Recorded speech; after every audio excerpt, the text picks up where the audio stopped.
EZB-Chef warnt, Risiken von Banken, Fintech und Krypto bestehen weiterhin. Thank you very much, Connie, and good morning to all of you, and welcome to the 9th annual conference of the European Systemic Risk Board, the ESRB. I hope you all had a good summer. As to me, I did my fair share of scuba diving. And what I would like to do, if you allow me, is to take you underwater. So imagine you're embarking on a submarine. Submarines rely on sonar to navigate unseen depth and detect hidden dangers. For anyone who's been underwater, you would know that the oceans are never silent. It is filled with shifting currents, marine life, the sounds of dolphins and whales, and more so now, human noise. And in some waters, that background noise has doubled every decade for the past 60 years, making it harder to pick out the signals that really matter. But no matter how unfamiliar the waters are, the technical principles remain the same. Those trained to listen can always discern the echoes of the real danger. Why did I take you on this submarine? Because if you think about it, it is the same with our financial system. We too are navigating waters where the currents are shifting rapidly. Geopolitical fragmentation, climate change, rapid digital innovation are reshaping finance flows, where it flows, and what channels it takes. The noise is getting louder and the landscape more complex, but the echoes of risk remain familiar. Our task, like that of the submariners, is to listen carefully and to separate signal from noise. However much the structures of finance may change, the patterns of risk endure. And as Charles Kindleberger reminded us, I quote, "Financial crises are a hardy perennial." By recognizing the recurring signals, we can keep such crises in check and preserve stability. So today what I would like to reflect on is how we can safeguard financial stability in a changing system by cutting through the noise to recognize the risks that endure. This task has become ever more demanding now. In the past, when Europe's financial system was dominated by banks, detecting risks often meant closely reading banks' balance sheets. That world has changed. Europe's non-bank financial sector has expanded rapidly.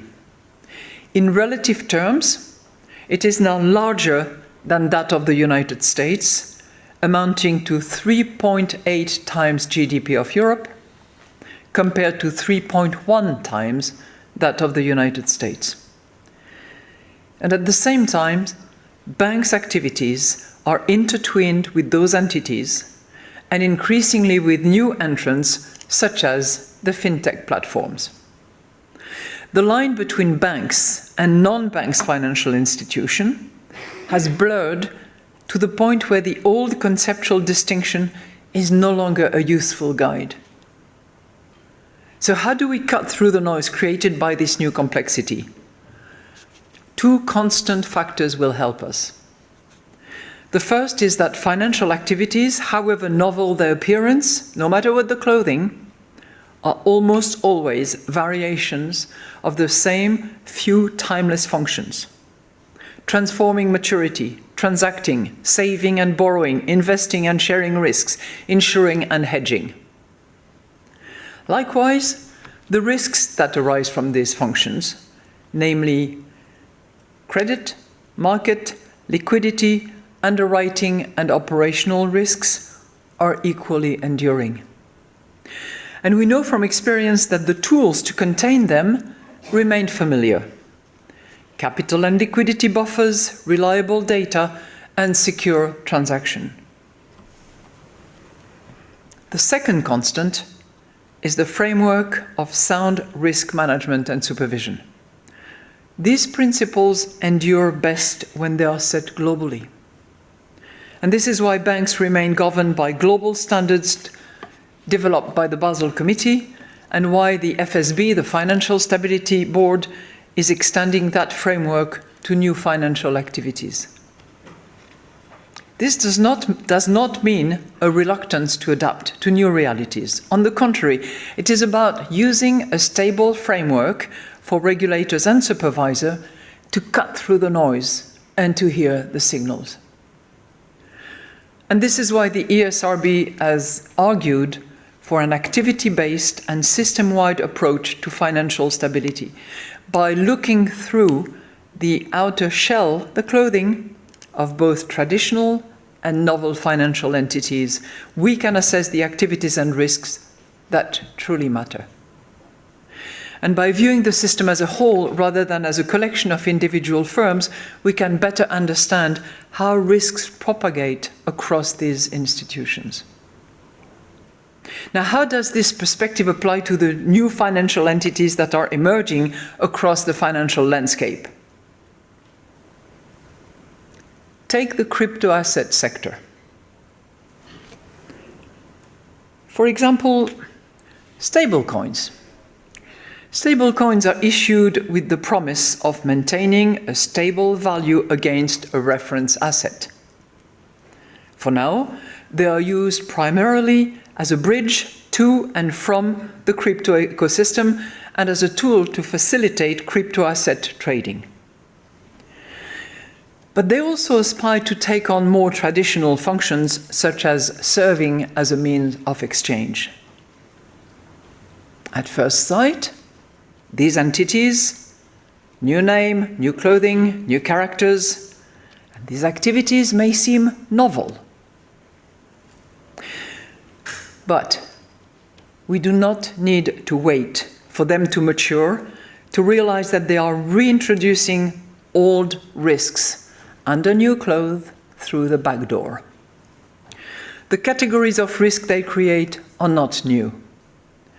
They are risks long familiar to supervisors and regulators.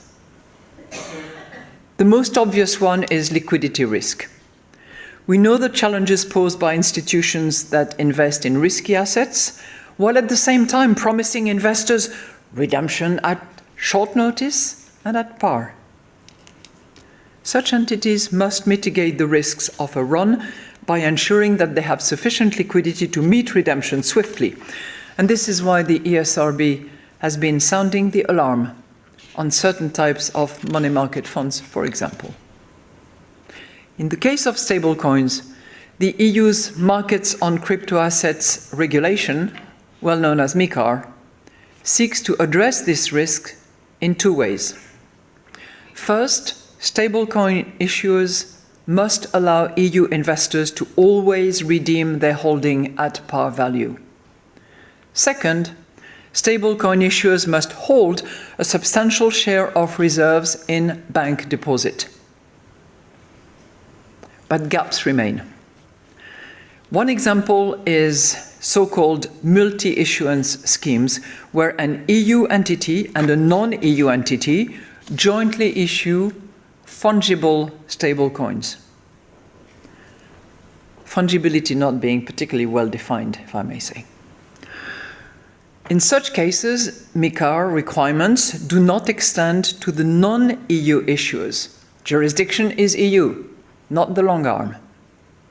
And in the event of a run, investors would naturally prefer to redeem in the jurisdiction where there is the strongest safeguards, which is likely to be the EU, where MiCAR also prohibits redemption fees. Not the case under the Genius Act, for instance.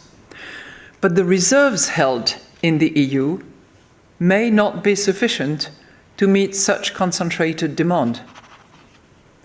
The risk of liquidity mismanagement across jurisdictions is one that many of you are familiar with because we've seen it before.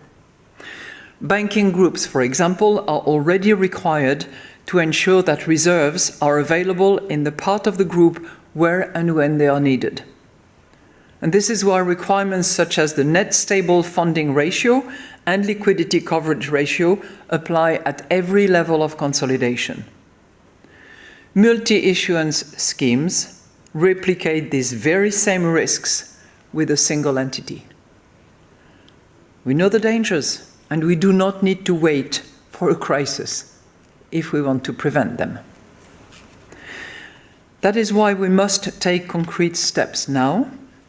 European legislation should ensure that such schemes cannot operate in the EU unless they're supported by robust equivalence regimes in other jurisdictions and safeguards relating to the transfer of assets between the EU and non-EU entities, be they headquartered in some island. This also highlights why international cooperation is indispensable. Without a level global playing field, risks will always seek the path of less resistance. So, let me take you back to the submarine. Like all good submariners, you have to go back to the surface. We have to go back to the surface. And this is a moment where all together we can go back to the surface, compare notes, exchange views, draw on each other's talent and competence to better understand what is our next dive and what kind of signals we are likely to hear. With that, I wish all of you a very good conference, and I encourage you to think about this journey of the submarine and how cutting the noise from the signal is critically important. Thank you so much.